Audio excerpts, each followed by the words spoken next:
ही कभी अकेलेपन का एहसास करते हैं? अगर हां, तो आप अकेले नहीं हैं, क्योंकि दुनिया का हर चौथा इंसान यही उसे महसूस होता है कि उसे अकेलापन है। दिक्कत यह है कि अकेलेपन से आपकी सेहत को इतना नुकसान हो रहा है जितना रोजाना 15 सिगरेट पीने के बाद होता है।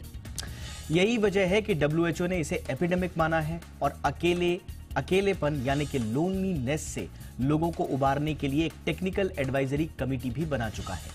आज हम इसी मुद्दे पर बात करेंगे। अपने खास मेहमानों से जानेंगे कि आखिर क्यों इंसान को अचानक अकेलेपन का एहसास होने लगता है। साथ ही इससे उबरने के उपाय भी समझेंगे, और जो इसे इग्नोर कर देते हैं कि उन्हें लगता है कि अकेलापन तो एक सामान्य स्टेट ऑफ माइंड है, हम जरा उनकी भी आंखें खोलने की कोशिश करेंगे कि क्यों उन्हें एक प्रोफेशनल हेल्प और सही वक्त पर मदद की आवश्यकता है। बहुत ही खास मेहमान आज हमारे साथ होंगे। थोड़ा out of the box topic है, बहुत इंटरेस्टिंग टॉपिक है और बहुत ही इंपॉर्टेंट टॉपिक है। करेंगे चर्चा इस पर। पहले ये रिपोर्ट देखिए।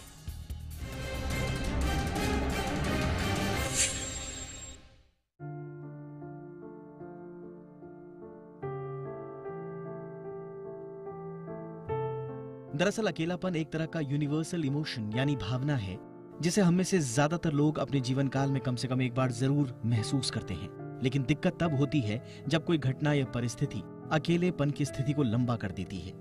ज्यादा होने पर यह सिर्फ एक स्टेट ऑफ माइंड नहीं रह जाता, बल्कि आपकी क्वालिटी ऑफ लाइफ को खराब करने के साथ साथ आपको कई शारीरिक और मानसिक बीमारियों की चपेट में डाल देता है। यही वजह है कि जानकार अकेलेपन से जुड़े जोखिमों को समझना अहम मानते हैं और इन्हें पहचान कर ये पता लगाना जरूरी मानते हैं कि इंसान को कब मदद की जरूरत है। मेटा गैलप का सर्वे बताता है कि दुनिया के 24% वयस्क काफी अकेलापन महसूस कर रहे हैं, जबकि 27% वयस्कों को थोड़ा बहुत अकेलापन महसूस होता है। ऐसे लोग जिन्हें बिल्कुल भी अकेलापन महसूस नहीं होता, उनकी तादाद 49% है।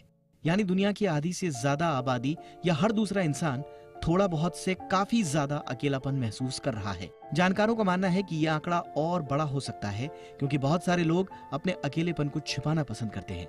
तो वहीं 140 से ज्यादा देशों में किया गया यह सर्वे दुनिया की सबसे बड़ी आबादी वाले देश चीन में नहीं हो पाया। इसका मतलब यह है कि WHO का लोनलीनेस को एपिडेमिक कहना बिल्कुल सही नजर आता है। सवाल यह है कि अकेलेपन के लक्षण क्या हैं? दरअसल अगर आप दूसरों के साथ गहरे स्तर पर जुड़ने में मुश्किल महसूस करते हैं, कोई करीबी या सबसे अच्छा दोस्त नहीं है, आप कहाँ हैं और आसपास कौन है इसकी परवाह किए बिना अकेलापन का एहसास होते रहता है, आत्मसंदेह है, खुद के बारे में नकारात्मक भावनाएं आती हैं, या सामाजिक रूप से जुड़ने की कोशिश करते हुए आप थक जाते हैं या जलन महसूस करते हैं, तो हो सकता है कि आप अकेलेपन का शिकार हों या ऐसा होने की प्रवृत्ति रखते हों। अकेलेपन से जुड़ी एक आम धारणा यह भी है कि दरअसल ये बुजुर्गों की दिक्कत है। अगर आप भी ऐसा सोचते हैं तो आपको मेटा गैलप के सर्वे के और बिंदुओं पर गौर करना चाहिए।